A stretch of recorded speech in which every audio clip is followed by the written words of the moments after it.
Hai, selamat ketemu lagi. Assalamualaikum warahmatullahi wabarakatuh. Baik teman-teman, kita ketemu lagi dalam acara ataupun pelajaran kita hari ini, dimana kali ini kita akan belajar tentang ilmu pengetahuan alam dan sosial pada bab 1 di kelas 4, yaitu tentang tumbuhan sebagai sumber kehidupan di bumi. Nah, di kurikulum Merdeka ini memang cakupan materi itu menyesuaikan dengan kondisi masing-masing sekolah. Tapi di sini Pak Guru akan coba memberikan awalan dari materi tentang tumbuhan ya. Untuk itu mari kita mengenal bagian-bagian tumbuhan dari awal ya. Teman-teman semua, tentunya kita pernah ataupun bahkan mungkin menjadi aktivitas kita setiap hari ya, dimana di sekeliling kita selain kita ada tumbuhan, hewan ya, dalam kehidupan kita khususnya bagi kita anak-anak ataupun pelajar di desa ya, seperti Pak Guru, karena di channel ini punya judul Dani Arif Guru Deso ya, guru yang ada dari desa begitu ya, sehingga sangat khas dan kental dengan kondisi pedesaan gitu ya, dimana dalam setiap hari kita itu selalu senantiasa terhubung dan tidak pernah lepas dengan yang namanya hewan atau tumbuhan ya. Jadi mungkin di beberapa bagian rumah kita, di lahan kosong, di sekitar rumah kita selain memelihara tumbuhan, kita juga memelihara hewan ya. Misalnya ayam gitu ya, yang paling umum kita jumpai di mana saja gitu ya. Nah, pada kali ini karena kita akan membahas tentang tumbuhan, tanaman ya, kita akan coba kupas mulai dari awal ya. Dimana kalau kita memelihara tumbuhan itu berarti kita juga harus merawatnya setiap hari ya teman-teman. Tentunya kalian suka kan ya, baik itu tumbuhan yang bersifat hobi, bunga dan sebagainya, atau tumbuhan yang bisa menghasilkan buah-buahan gitu ya. Kita lanjut ya teman-teman. Nah, bagian pertama kita akan mengenal bagian-bagian dari tumbuhan ya. Mari kita baca dan kita cermati bagian-bagian dari tumbuhan, di mana dalam bagian tumbuhan itu ada 6 hal yang perlu kita ketahui bersama. Di antaranya kita mulai dari bawah ya teman-teman. Yang pertama yaitu dari bawah ada akar. Akar ini letaknya paling bawah dan biasanya berada di bawah tanah atau di dalam tanah gitu ya. Nah, akar sendiri ini mempunyai 2 jenis. Yang pertama akar serabut dan akar tunggang ya. Nanti untuk lebih lanjutnya kita bisa pelajari di pembahasan yang berikutnya. Kemudian yang kedua, setelah akar kita coba naik ya teman-teman. Itu ada batang. Batang itu adalah bagian dari tumbuhan ya, yang ada di antara akar sampai dengan bagian tumbuhan yang lain. Batang ini sendiri berfungsi sebagai tempat tumbuhnya daun, bunga, dan buah. Serta batang ini sendiri fungsinya, salah satu fungsinya juga adalah mengalirkan sumber atau bahan makanan, begitu ya teman-teman. Kemudian yang ketiga ada daun. Nah, daun ini merupakan hal terpenting dari bagian tumbuhan ya, karena daun itu merupakan tempat berlangsungnya fotosintesis atau proses memasaknya tumbuhan untuk menjadikan bahan makanan bagi kehidupan mereka ya. Daun ini banyak mengandung zat daun yang disebut klorofil atau hijau daun ya, karena daun terdiri atas tangkai daun dan helaian daun ya, begitu. Jadi kalau kita proses masaknya ada di dapur ya kan, karena kita makannya setiap hari, prosesnya ada di dapur kemudian dihidangkan.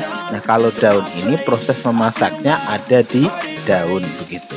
Kita lanjut ya teman-teman. Kemudian yang keempat ya, bagian tumbuhan yang juga tidak kalah penting yaitu ada bunga.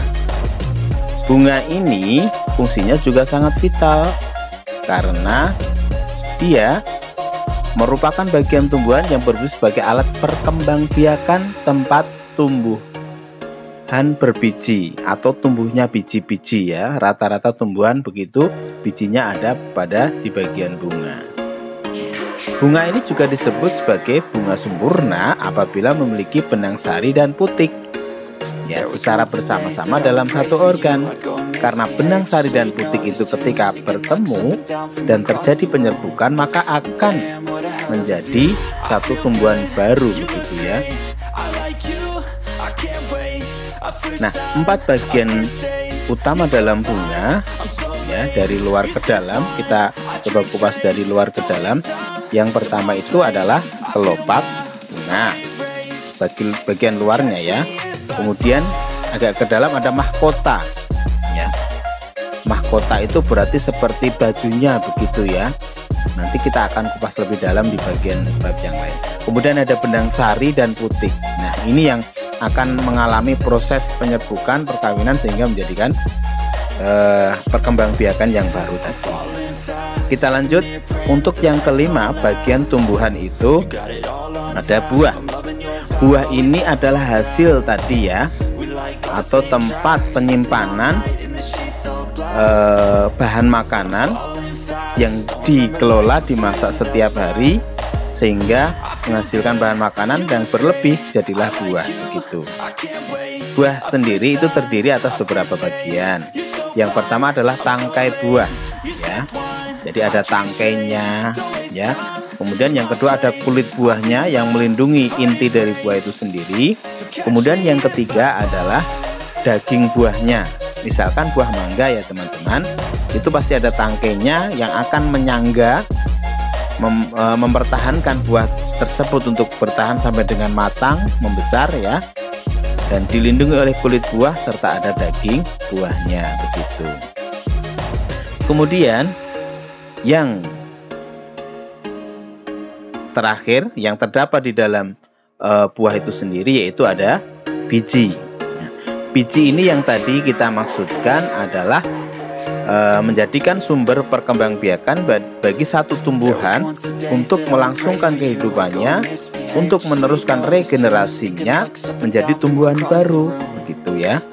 Jadi biasanya di buah itu di dalamnya pasti ada biji-bijian, entah itu buah kita contohkan yang paling umum ya, ada buah mangga, ada buah salak, begitu ya.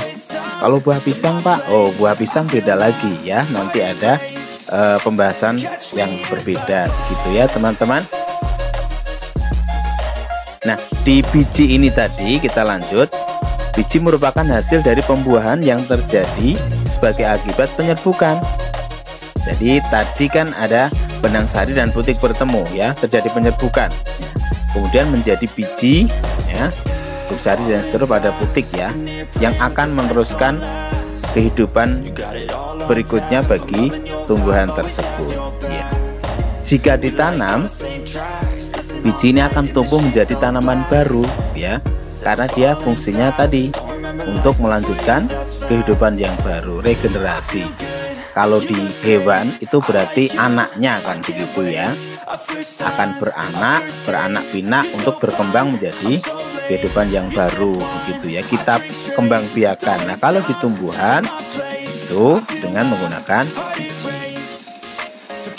Biji ini terdiri dari beberapa jenis juga, yaitu ada yang berkeping satu yang disebut monokotil, sedangkan yang berkeping dua disebut dikotil ya. Nah, demikian tadi teman-teman ya. Setelah kita tahu bagian-bagian dari tumbuhan ya, kita coba kaji lebih dalam lagi ya dengan mencari tahu lebih jauh lagi ya.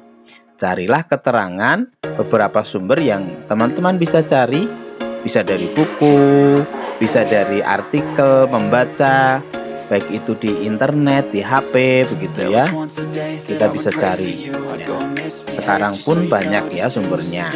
Dan buatlah pertanyaan yang akan membantu kita dalam memahami fungsi-fungsi dari bagian tumbuhan.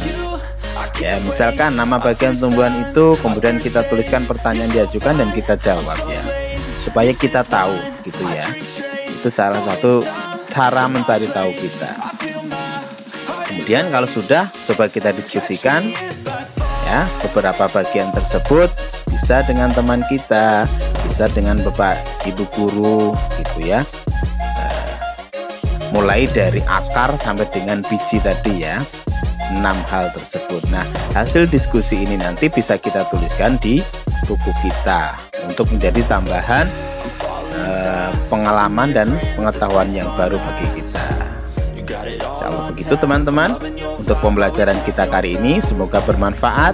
Kita lanjutkan nanti pada sesi dan bahasan yang berikutnya. Terima kasih, jangan lupa untuk tetap like, berikan komen, tinggalkan komen, dan subscribe serta share ya, sampaikan pada orang lain agar ini kalau baik bisa bermanfaat bagi banyak pihak. Terima kasih teman-teman, sampai jumpa lagi. Assalamualaikum warahmatullahi wabarakatuh.